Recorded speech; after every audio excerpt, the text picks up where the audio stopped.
సంవత్సరాల తరబడి ఎన్ని మందులు వాడినా మీ మోకాల నొప్పులు తగ్గట్లేదా? ప్రాణ పెయిన్ క్లినిక్ లో అత్యాధునిక చికిత్స.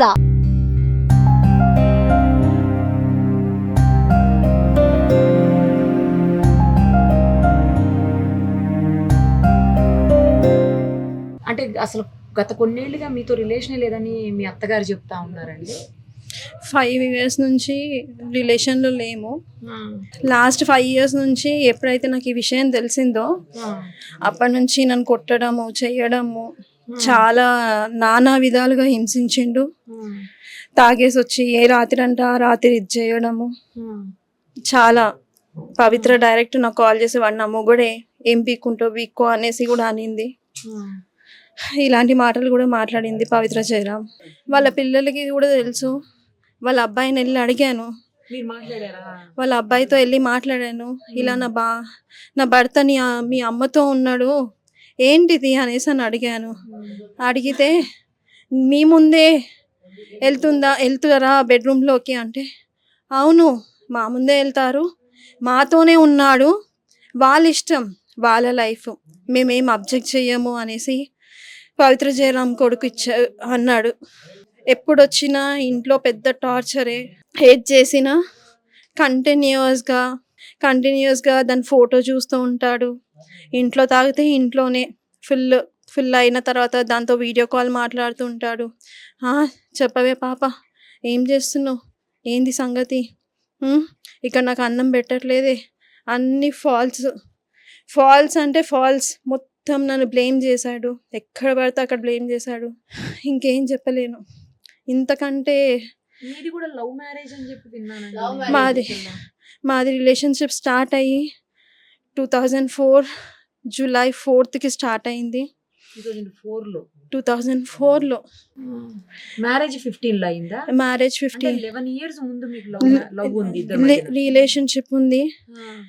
అక్కడికి మా పేరెంట్స్ కన్విన్స్ అవ్వలేదు. నేను మా పేరెంట్స్తో కన్విన్స్ చేసి అందరి సమక్షంలో లవ్ మ్యారేజ్ చేసుకున్నాడు. గ్రాండ్గా చేశారు పెళ్ళి, అందరూ ఒప్పుకొని చేసి. నేను మా అమ్మ చెప్పినా నేను వినలేదు. ఇతడే కావాలి, నాకన్నయ్య నాకు కావాలి, వాడే లోకం సర్వస్వం అని బతికిన. ఏది చేసినా ఏం చేసినా ఈ రోజు వరకు ఈ మూమెంట్ కాకుండా నిన్నటి వరకు కూడా మా మమ్మీ వాళ్ళ సైడ్ ఎవరికి ఏమీ చెప్పలేదు. నేను ఎంత ప్రాబ్లం ఫేస్ చేసినాను, సఫర్ అయినాను, ఎటువంటివి మా మమ్మీ వాళ్ళకి తెలియదు. ఏదున్నా ఏమున్నా అత్తగారికి చెప్పుకున్నాను, బయట ఎక్కడ పెట్టుకోలేదు. అతను రాకపోయినా సరే ధైర్యంగా ఒక మొగోడిలాగా నా పిల్లలని పెంచుకున్నాను. ఏ రెస్పాన్సిబిలిటీ లేదు. ముందు జాబ్ చేసేదాన్ని హెచ్ఆర్గా, ఇప్పుడు మానేశాను. అమ్మ లేదు. అమ్మ చనిపోయిన వెంటనే లాక్డౌన్లో వీళ్ళ రిలేషన్షిప్ స్టార్ట్ అయ్యింది. అప్పటి వరకు బాగానే ఉన్నారు. వీళ్ళ రిలేషన్షిప్తో ఎప్పుడైతే స్టార్ట్ అయ్యిందో అప్పటి నుంచి నన్ను కొట్టడము తిట్టడము కంటిన్యూస్గా చేశాడు. చాలా చాలా అంటే ఒక సాడిస్ట్ కంటే ఇంకా అధ్వానంగా బిహేవ్ చేశాడు. ఏం చేయకుండానే అన్ని వల్గర్ లాంగ్వేజ్ మాట్లాడుకుంటూ, ఎవరితో మాట్లాడినా అన్నయ్య అన్న రిలేషన్తో మాట్లాడినా కానీ అఫేర్ పెట్టి తప్పుగా తీయడం, అది ఎవరైనా సరే.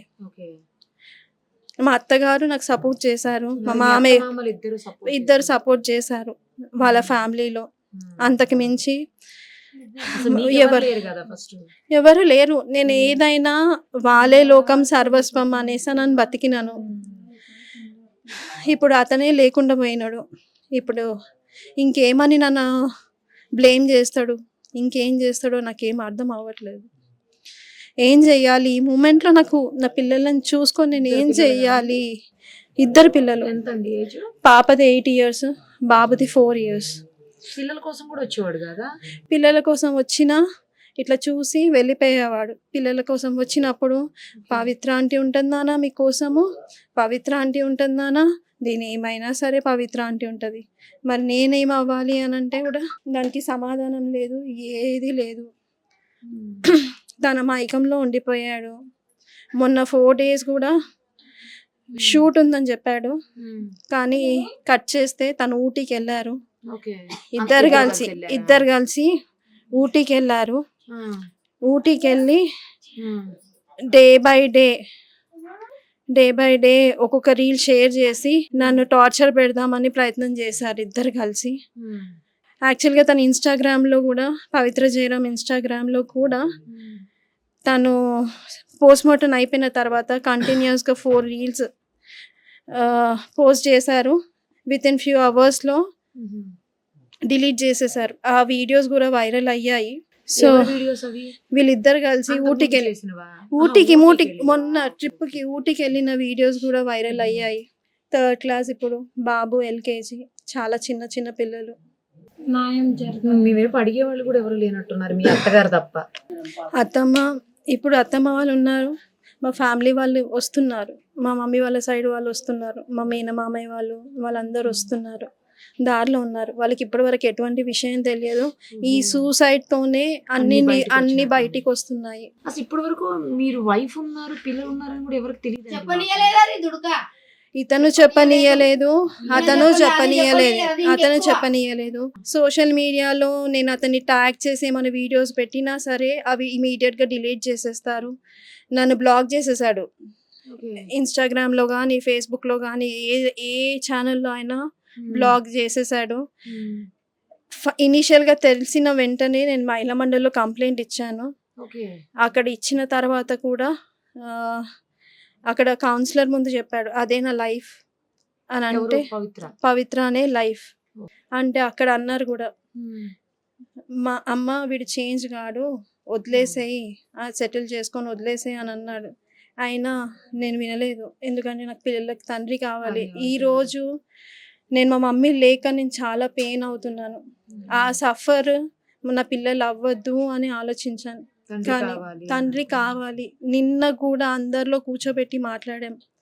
ఏమని అంటే, ఇలా suicide Pavi wait for 2 days అని పెట్టాడు ఇన్స్టాగ్రామ్లో. ఏంటి Pavitra wait for 2 days I'm coming అన్నట్టు పెట్టాడు పోస్ట్. అదే విషయము 10 మందిలో కూర్చోబెట్టి మాట్లాడాను. మాట్లాడితే నేను అంత పిరికివాడిని కాదు, నేను చూసుకుంటాను, నాకు కొంచెం టైం పడుతుంది సెటిల్ అవ్వడానికి అనేసి అని అన్నాడు. కానీ అన్యాయం చేశాడు. లవ్ రిలేషన్షిప్లో ఎంత బాగుండేవాడు అంటే అంత బాగుండేవాడు. నేనే లోకం సర్వస్వం అని ఉండేవాడు. ఎప్పుడైతే ఈ పవిత్ర ఎంటర్ అయ్యిందో అప్పటి నుంచి నాకు టార్చర్, ఫిజికల్గా ఇద్దరం బాగున్నాము. అప్పటి నుంచి ఫిజికల్గా, మెంటల్గా చాలా హరాస్ చేశాడు. చాలా విధాలుగా హరాస్ చేశాడు. అసలు ఒక 2-3 months వరకు ఇంటికి రాకుండా, పిల్లలని చూసుకోకుండా కూడా ఉన్న రోజులు ఉన్నాయి. ఇంకా మీ వైపు ఎవరు లేరు కూడా కదా అడగడానికి కూడా. ఇన్ని రోజులుగా మీరు చెప్పలేదు అంటున్నారు. నేను చెప్పలేదు. యాక్చువల్గా చెప్పాలంటే పెద్దగా చేసుకుంటే ఎందుకు, పాప సెటిల్ అవుతుంది, అమ్మ లేదు, అమ్మ సపోర్ట్ లేనందుకు పాపకి ఫ్యూచర్లో ఏమైనా కావాలి, ఒకేషన్స్ ఏమైనా చేయాలన్నా, ఫంక్షన్స్ కావాలన్నా మా వాళ్ళు రావాలి అంటే నేను ఇష్యూ చేయకుండా ఉంటేనే వాళ్ళు వస్తారు, చూస్తారు. అందుకనే అదొక్క విషయానికి ఓపిక పట్టాను. ఎందుకంటే ఒక ఆడపిల్ల ఉంది నాకు. 2 అబ్బాయిలు ఉండుంటే అది డిఫరెంట్ ఉండేదేమో, కానీ ఒక ఆడపిల్ల ఉంది. తనని నేను ఫ్యూచర్ ఖరాబ్ చేయొద్దు కాబట్టి, పాడు చేయొద్దు కాబట్టి ఇలా ఆలోచించాను. లేదు, నేను మాట్లాడలేదు. ఒకసారి 2 days బ్యాక్ తను వచ్చిన నెక్స్ట్ డేనే కాల్ చేశాను. ఏమైంది ఇంకా నైట్ రాలేదు అని అంటే, ఇవన్నీ మాట్లాడకు, నేను రెస్పాన్సిబిలిటీస్ ఫుల్ఫిల్ చేస్తాను, అంతకు మించి నా గురించి ఎక్స్ట్రా అడగడం అవసరం లేదు. ఇన్సిడెంట్ జరిగిన రోజు ఇన్సిడెంట్ తర్వాత 2 daysకి మార్నింగ్ నైట్ అంతా ఇంటికి రాలేదు అని అంటే అడిగితే ఆ మాట అన్నాడు. కానీ యాక్చువల్గా ఆమె హార్ట్ స్ట్రోక్ వచ్చి చనిపోయింది అని చెప్తున్నారు. తెలియదండి. యాక్చువల్గా చెప్పాలంటే నాకు తెలిసి డ్రైవర్ ఉన్నాడో లేడో తెలియదు. టు బీ ఫ్రాంక్, డ్రైవర్ ఉండుంటే ఈ పాటికి ఓపెన్ అప్ అయ్యేది, డ్రైవర్ వచ్చేవాడు సీన్లోకి. డ్రైవర్ అయితే లేడు అని నా వే ఆఫ్ ఆలోచన. ఎందుకంటే తనకి రిబ్స్ ఇదయ్యాయి అన్నది తెలిసిన ఇన్ఫర్మేషన్, రిబ్స్ ఫ్రాక్చర్ అయ్యాయి అన్నది ఇన్ఫర్మేషన్ పవిత్రకి. ఎందుకంటే నాకు 12:30 12:40 కాల్ చేశాడు. ఎప్పుడు ఇలానే తాగేసి కాల్ చేస్తాడు అనేసి నేను లైట్ తీసుకున్నాను సైలెంట్ పెట్టి. యాక్చువల్‌గా ఓకే, ముందు ఓకే. రోజు మా అత్తయ్యకి బ్యాక్ పెయిన్ అయ్యింది. తనకి ఆహా. యూరిన్ ఇన్ఫెక్షన్, కిడ్నీలో వాటర్ స్టోర్ అయ్యిందనేసి ఆ, మిడ్‌నైట్ 11:40కేమో విజయ హెల్త్ కేర్‌కెళ్ళాము. ఓకే. ఎళ్తే అక్కడ తనకి ట్రీట్మెంట్ చేయించుకొని, డ్రిప్స్ ఎక్కించుకొని ఉమ్, రిటర్న్ అయ్యాము. ఆ రోజు నైట్ మొత్తం తనకి అంటే మాకు స్లీపే లేదు. ఓకే. అందుకే మీరు పడుకున్నారు next day. Next okay, day fine. పడుకున్నాను. ఆహా. పడుకున్న తర్వాత అత్తయ్య వాళ్ళు 1:10, 1:15కి అలా వచ్చారు. అంతలోపు వాళ్ళ నాన్నకి కాల్ చేశాడంట. ఉమ్, వచ్చాడు. వస్తే సరే ఆగు అత్తయ్య నేను కనుక్కుంటాను మీరు వెయిట్ చేయండి అనేసి కాల్ చేస్తే పవి లేస్తలేదు. సరే ఒక్క నిమిషం ఆగు నీకేమయ్యింది ఫస్ట్ అది మేజర్‌గా చెప్పు అనేసని అడిగాను. ఉమ్, అంటే నాకు కాళ్ళకి, చేతులకు దెబ్బలు తాకాయి గానీ పవి లేస్తలేదు అనేసనంటే వెయిట్ చెయ్యి వేరే హాస్పిటల్‌కి తీసుకోవడానికి ట్రై చెయ్యి అనేసి చెప్పాను. ఉమ్, అంటే కాల్ కట్ చేశాడు. మళ్ళీ కొంచెం సేపటికి మళ్ళీ కొద్దిగా సేపటికి మళ్ళీ కాల్ చేసి ఉమ్. తను చనిపోయింది అనేసి ఏడుస్తున్నాడు. ఇంకా దానికి నేనేం చేయలేను. సో ఇది ఇన్సిడెంట్ జరిగింది. ఇక ఈ రోజు పొద్దున్న మీ అత్తయ్య చెప్తున్నారు మార్నింగ్ నుంచి ట్రై చేస్తే దొరకలేదు. యాక్చువల్‌గా నేను 12 నుంచి మేము ట్రై చేస్తున్నాము. 2:00 పవిత్ర ఫ్లాట్‌కెళ్ళాల్సి ఉండింది. ఉమ్, వాళ్ళ ఫ్రెండ్ సాయి అనేసి ఉన్నాడు. ఉమ్, అతని దగ్గరికి అంటే నైట్ ఎళ్ళి పవిత్ర దగ్గర నుంచి లగేజ్ మొత్తం తీసుకొచ్చి నా దగ్గర పెట్టాడనమాట. ఓహో. ఇంట్లో పెట్టాడు. ఎవరి అతని డ్రెస్ అతని డ్రెస్సెస్, లగేజ్ మొత్తము. పెడితే నేనేం చేశాను, నాకు డౌట్ వచ్చి 2:00కి నేను వెళ్దాము అని ఫిక్స్ అయ్యాను. వెళ్తే నాకు రూట్ తెలియదు అక్క, నైట్ తీసుకెళ్ళాడు గల్లీలు తిప్పుకుంటూ అనేసి అని అన్నాను. ఇంకొక ఫ్రెండ్ని ఒక ఇన్ఫార్మర్ని పెట్టాడు ఇక్కడ నా కోసం. అంటే నేను మా ఇంటికి ఎవరు వస్తున్నారు, ఎవరు వెళ్తున్నారు, నా పిల్లలు ఏం చేస్తున్నారు, ఇక్కడ నుంచి ఇన్ఫర్మేషన్ ఇచ్చే అతన్ని ఓకే. అక్కడ పెట్టేసి అతన్ని అడిగాను. ఉదయ్ అన్న కనిపిస్తలేడు, మరి ఫ్లాట్‌కి వెళ్దామా మణికొండ కంటే, అక్క మా ఇంట్లో ఫంక్షన్ ఉంది అయిపోయినాక కాల్ చేస్తాను అనేసి అని అన్నాడు. నేను కూడా కాల్ చేస్తాను అక్క అనేసి కాల్ చేశాడు. యాక్చువల్‌గా నేను ఆల్మోస్ట్ ఒక 20-30 మెంబర్స్ నుంచి కాల్ చేయించాను. ఓకే. ఒకరి ఫోన్ కాకపోతే ఇంకొకరి ఫోన్లో నుంచి అయినా లిఫ్ట్ చేయొచ్చేమో అనేసి రోడ్ల పంట తిరుగుతూ అటు ఇటు తిరుగుతూ చేయించాను. రెస్పాండ్ లేదు. సరేలే దాని ఫ్లాట్కి అయితే వెళ్తే తెలుస్తుంది ఏంటో సంగతి అని వేరే పిల్లలని ఇచ్చి పంపిస్తే అప్పటికి అయిపోయింది. అంటే మాకు తెలిసింది 6 గంటలకు అట్లా 6 o'clock. 12 o'clock నుంచి 12-12:30 నుంచి కంటిన్యూస్గా తిరుగుతూనే ఉన్నాము. ఆ పిక్ లో కూడా ఏదో చున్నీ కనిపిస్తుంది. ఏమో తెలియదండి, నేను చూడలేదు ఇప్పుడు వరకు చూడలేదు. నాతో మాట్లాడకు అనేసి అన్నాడు. పెళ్లి చేసుకునే ముందేమో నేనే నీకు లోకం సర్వస్వం అన్నీ నేను చూసుకుంటాను, నువ్వేం టెన్షన్ పడకు. నా ఫ్రెండ్స్ అడిగారు కూడా, చందు నువ్వు బాగా చూసుకోవాలి శిల్పని అని అంటే, ప్రామిస్ నేను అస్సలు ఆవిడని వదిలిపెట్టాను, శిల్పని అస్సలు వదిలిపెట్టాను అనేసి అని అన్నాడు. అట్లాంటిది వదిలిపెట్టేసి వెళ్ళిపోయాడు. ధైర్యంగా ఉండండి, ఎందుకంటే పిల్లల కోసం ఇంక ఇప్పుడు తండ్రి లేరు, కనీసం మీరు కూడా ఇలా డీలా పడిపోతే పిల్లలకి ఇబ్బంది అవుతుంది కదా. కొంచెం పిల్లల గురించి ఆలోచించుకుని ధైర్యంగా ఉండండి. మీ అత్తగారి వాళ్ళకి కూడా మీరే కదా ఇక ధైర్యం, పిల్లలకి మీ అత్తగారికి అందరికి. ఏం చెప్పాలో నాకు అర్థం అవుతలేదు ఈ సిచ్యువేషన్లో. వాళ్ళనే నమ్ముకొని బతికిన ఇన్ని రోజులు, ఎంత ఓపిక పట్టినానో, చాలా ఓపిక పట్టిన, కానీ నా ఓపికకి వాల్యూ లేకుండా చేశాడు. అంతే. ఇప్పటికైనా అబ్బాయి వస్తాడు, కలిసి కాపురం చేద్దాం అనుకుంటున్నా. నిన్న కూడా ఒకటే చెప్పాను, అందరినీ కూర్చోబెట్టి చెప్పాను, అయిపోయింది, నేను తన టాపిక్ తీయను, తను నాతో మాట్లాడకపోయినా పర్వాలేదు, పిల్లల కోసం తను ఉండాలి, టైం తీసుకున్నా పర్వాలేదు, ఎంత టైం తీసుకున్నా పర్వాలేదు, తీసుకొని నేనేం అనను, తన ముందుకి రాను అని క్లియర్గా అందరిలో చెప్పిపించాను. పిల్లల కోసము కావాలి, తండ్రి కావాలి అన్న ఆలోచనతోనే ఇన్ని డేస్ ఓపిక పట్టాను, సంవత్సరాలు ఓపిక పట్టాను. కానీ ఆ ఓపికకి కూడా అసలు అతన్ని ఎలా పోల్చాలా, ఏం పోల్చాలో నాకు అర్థం అవ్వట్లేదు. ఏదన్నా అంటే పవి ముందేమో ఏదంటే కనయ కనయ కనయ అస్సలు నోట్ల నుంచి ఒక మాట పడుకునే ముందు కూడా కనయ కన్నా ఏం చేస్తున్నావే కన్నా కన్నా కన్నా అని వద్దా ఆ మాట తప్పితే వేరే మాట ఉండకపోతుండే. తన హ్యాండ్ పైన కూడా ఒక టాటూ ఉంటది, మీరు గమనించినారో లేదు, కన్నయ్య అని రాసి ఉంటది.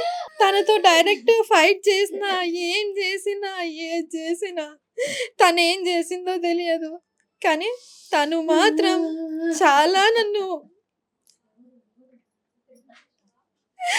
ఏ రోజు నా పిల్లలకి స్కూల్లో రిపోర్ట్స్ లో కానీ దేంట్లో తండ్రి స్థానంలో సైన్ పెట్టలేదు. కాకపోతే ఆ ప్రతీక్ష కాలేజ్ రిసిప్ట్ కి పేరెంట్ ప్లేస్ లో సైన్ పెట్టాడు. అంటే ఆమె ఎవరు? వాళ్ళ అమ్మాయా? వాళ్ళ అమ్మాయికి తను ఉన్నాడంట, పవిత్ర కూతురికి కొడుకుకి ఉన్నాడంట. కానీ నా పిల్లలకి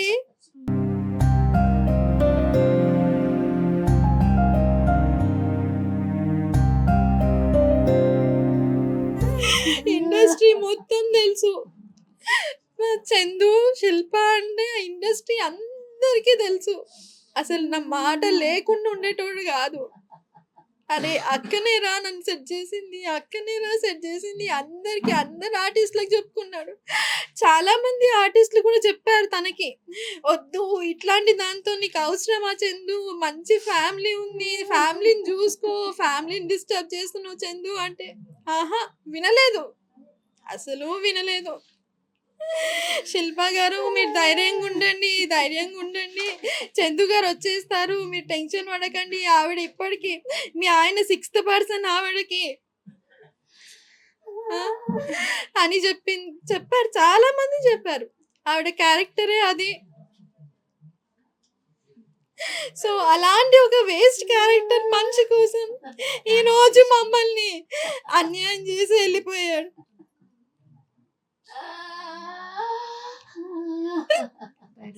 అసలు నా పేరు లేకుండా అరే అక్క చేసిందా, కన్నా చెప్పు, ఇప్పుడే స్టార్ట్ అయినా, ఇక్కడున్నా, ఈ లొకేషన్ లో ఉన్నా, వచ్చేస్తున్నా, హార్డ్లీ ఇంకా 5 minutes లో ఉంటేనే ఇంట్లో వచ్చేస్తున్నా. ఇదంతా 2020 వరకు కంటిన్యూగా ఉండింది. ఎప్పుడైతే ఫస్ట్ లాక్డౌన్ స్టార్ట్ అయ్యిందో అప్పటి నుంచి ఎప్పుడు నా మీద చెయ్యనోడు. 12:30 నైట్ నుంచి మార్నింగ్ 5 o'clock వరకు ఎట్లా పడితే అట్లా కొట్టినాడు. అయినా మా మమ్మీ వాళ్ళ సైడ్ ఎవరికి చెప్పుకోలేదు, మా మేనమామలకు కానీ ఎవరికి చెప్పుకోలేదు. నేను ఏదున్నా మా అత్తయ్యతో మాట్లాడుతుండే, అది కూడా ఓర్వకపోతుండే. ఈ ఏరియాలో అందరూ అంటారు తల్లి కూతురు లాగున్నారు అనేసి. మదరే అనుకున్నానండి, తర్వాత తెలిసింది మదర్ లేదు అని. కానీ ఇంత అన్యాయం చేసి వెళ్తాడు అనేది అనుకోలేదు.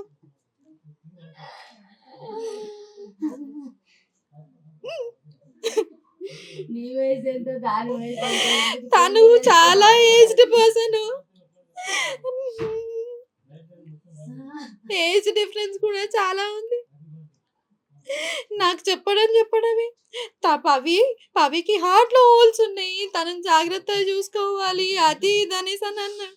కానీ నేను ఒక ఫ్రెండ్ లాగా మాట్లాడుతున్నాడేమో, ఫ్రెండ్ లాగా రీల్స్ చేస్తున్నాడేమో, ఇండస్ట్రీయే కదా మనకు తెలియంది ఏముంది అనేసి అని అనుకున్నాను. తర్వాత నన్ను చాలా టార్చర్ పెట్టాడు.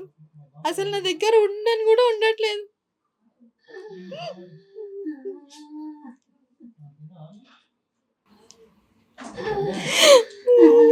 ధైర్యంగా ఉండండి, పిల్లల కోసమైనా ధైర్యంగా ఉండాలి. ఇప్పుడు మీరు ధైర్యంగా ఉండండి.